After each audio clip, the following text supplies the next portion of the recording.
During the pandemic, I gotta say I was blessed. I was part of an essential operation whenever the governor ordered the stay-at-home order. So I was coming into the radio station every single morning, looking at the news headlines, reporting out. And whenever we started really seeing the impacts of the stay-at-home orders and the pandemic combined, a lot of layoffs, a lot of people being let go from their place of work that may have not have been considered an essential operation. And I remember watching the unemployment numbers skyrocket. Just, I think in 1 week alone, it was 250,000+ individuals filing for unemployment just in Illinois alone. And all of that came with a cost. And there was a cost of around $4.5 billion on top of what the state had in its unemployment insurance trust fund. The state had to go out and borrow $4.5 billion to pay for those unemployment benefits. Now, there's a whole host of other things that goes along with this story, including the Illinois Department of Employment Security not being able to facilitate calls in a timely fashion with that incredible flood of filers. We still don't know quite yet how much fraud there's been, and that's something else I think that we still have to try to get at because, taxpayers are on the hook for that. But one thing is for sure, that debt came with an additional taxpayer cost of interest on that debt. Well, the state of Illinois moving forward to pay that debt off. And joining us right now is Comptroller Susana Mendoza to talk a little bit about this process, especially after Governor J.B. Pritzker signed a law yesterday that allows for the state to move forward and supplement its current fiscal year budget to pay off $1.37 billion in remaining unemployment trust fund debt. Comptroller Susana Mendoza, thank you so much for taking time with us here on WMAY. How are you doing this morning? I'm doing great. How are you, Greg? Not too shabby. And having watched this again, I kept my job. It was a blessing, quite frankly. But a lot of people didn't, and that's what unemployment's there for. The state had to go out and borrow this, but that came with the taxpayer cost. Your office is intimate in knowing all of the details about borrowing and the cost to taxpayers. Tell us how we got to this point where you are now able to pay off $1.3 billion in that unemployment debt. Well, it's interesting that you started by talking about how you got this bird's eye view, right, of what was going on at the time because you were still employed and having the privilege of getting to cover the pandemic as it was, unfolding. But I remember, I want to say a couple of years ago, you and I had a conversation. You were literally the first reporter to bring this issue of the unemployment trust fund to my attention in terms of a question, right, of like what's going on with the fund and, how much money is this thing going to end up costing Illinois? And I told you it is a concern, right? It's a concern because obviously people losing their jobs, you want them to have some income coming in, but it does come at a cost. Now, there is also the other cost of is it better for the state to incur some borrowing so that we keep people afloat? Or do we just let people kind of figure it out on their own? And I think that the correct answer is that we had to do what we had to do. The state had to be there to make sure that people had income coming in because this was not something that was created because they were bad employees. It's because of a global pandemic, right? Now, having said that, this obviously is not an inexpensive proposition that was taken on. And so this loan had $4.5 billion of revenue that came into the state to help people who were unemployed, but that $4.5 billion did have to be paid back. There are still several states that have yet to pay back their unemployment insurance. Those states are California, New York, and Connecticut.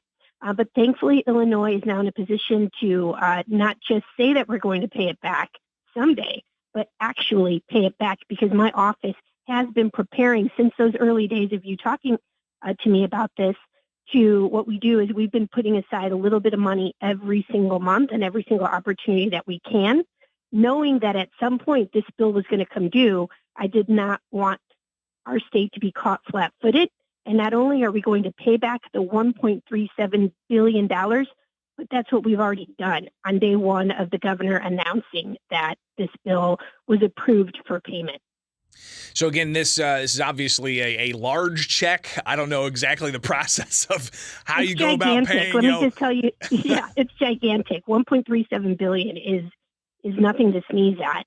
And I don't know that we've ever had a situation where a controller's office has actually been prepared to release that large of a sum of money for anything remotely similar to this. So I'm very, very proud of the fact that, I was preparing our state to not be flat-footed the moment this final payment was approved. I mean, it's $1.37 billion of $4.5 billion is a lot of money, and usually that gets paid over, a year or a certain amount of months. But as I said, I've been preparing, trying to think ahead, right, and making sure that when they said this money is okay, it's approved to be paid back, when that deal had been cut between business and organized labor, right, so that businesses don't have to pay more and organized labor doesn't have to give up benefits. The most important thing for me was to make sure that taxpayers didn't have to pay more interest because there would be a delay on paying this bill back. And there's about, $20 million, I think your office said, that taxpayers are not going to have to pay in interest now that this is going to be paid back in full of $1.37 billion? Exactly. Because we're paying the bill immediately, it's going to save taxpayers $20 million in interest costs that would have been due this September had we not paid off the loan in full. So, yeah, I've always said I hate paying interest. It's really, I just absolutely detest it. So it's not my money, it's taxpayer money, and my job is to protect it. So yes, that's why we've been preparing to pay it in full. And thankfully, that full payment is going to save $20 million in interest for taxpayers. We're talking with Comptroller Susana Mendoza here with Springfield's Morning News on WMAY. It was literally within minutes of the governor announcing he had signed that bill to allow for the appropriation to go for the unemployment trust fund debt. Your office sent out the note saying, we're ready to go. We're starting those payments. So, Comptroller, exactly. You've watched these things even when you were in the State House, watching the interest on all kinds of backlogged bills, and you've seen the progression of paying down those backlogged bills and the progression of increasing the rainy day fund in the state of Illinois. But there's still work to be done. Talk about the legislation you've been pushing for, gosh, I want to say since probably when you came into office after the Debt Transparency Act that you got passed. What's next? How can we further boost the reserves that the state needs to possibly cushion any future pandemic, economic downturn, or whatever other type of financial strains there may be? Yeah, well, thanks for asking. Let me remind folks, when I first took office in December of 2016, we had less than $60,000 in our state's rainy day fund. That's not enough to cover even 30 seconds worth of government operations. At the same time, I had a backlog of unpaid bills of $16.7 billion. So it was insane. And I championed a bond deal back then. This is in December of 2017, a year after taking office, that allowed us to go to the market with $6 billion worth of bonds at a rate of 3.5% instead of the 12% that we were paying at the time. So it was a great savings for taxpayers of between $4 and $6 billion. Then I took that $6 billion from the market and leveraged every single bill of that almost $17 billion pile that would give me a 50-cent match on every dollar, turning $6 billion into $9 billion and cutting that off of the backlog of unpaid bills. That was in December through about December of 2017 through February of 2018. And I've continued this process of targeting bills that will give me a federal match to chip away at that bill backlog every single year. And today we're at a bill backlog of zero. We no longer have a bill backlog. We now have an accounts payable. That means the normal cost of operating government. Today's accounts payable is about $1.6 billion, and my oldest bill today is not the 210 business day average that it was, but it's only 14 days. Now, having said that, we've grown our rainy day fund from less than $60,000 to over $1 billion, the highest it's ever been in history. And that sounds like a lot of money, Greg, but it's not. The average state in the nation has about 35 days worth of reserves.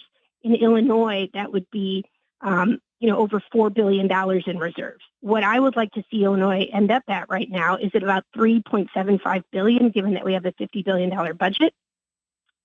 And that would be about 7.5% of our budget. And so the legislation that I have would say that whenever our state sees a growth of over 4% or more, and our accounts payable is under $3 billion. Today, we have an accounts payable of $1.6 billion. So if both of those things are met, that means that we're doing better financially than we thought we would be. Last year would be an example of having greater than 4% growth and an accounts payable that's completely under control. If both of those things are met, then my bill would authorize, and it would mandate actually, that 1% of the budget be set aside and split 50-50 between the rainy day fund and the state's unfunded pension liabilities, right? So the pension fund stabilization thing. So what it would do is that we would say out of that $50 billion budget, 500 million of that would be split evenly, 250 to the rainy day fund and 250 to the pension stabilization fund. So this is something that I think codifies fiscal discipline. No matter who the governor is, no matter who is in the legislature, we pass this bill. It's going to be great for taxpayers long term. It's going to mandate savings. It's going to mandate paying down our pensions, and it's going to lead us to another credit upgrade. So I get pretty excited about this stuff, as you can tell. Comptroller Susana Mendoza, absolutely greatly appreciate you taking the time and talking about that and paying off that $1.37 billion remaining unemployment trust fund debt. And I imagine there's going to be a lot more for us to talk about in the days and weeks ahead as we anticipate Governor J.B. Pritzker's State of the State and budget address coming up in mid-February. So let's connect sometime before that. Appreciate it. Be safe out there, okay? Yeah, you too. Thanks so much. And good morning, everyone. Good Bye-bye. morning. It is now 7:22 from Culver's West on Wabash. It's time to apply at Culver's West on Wabash. We're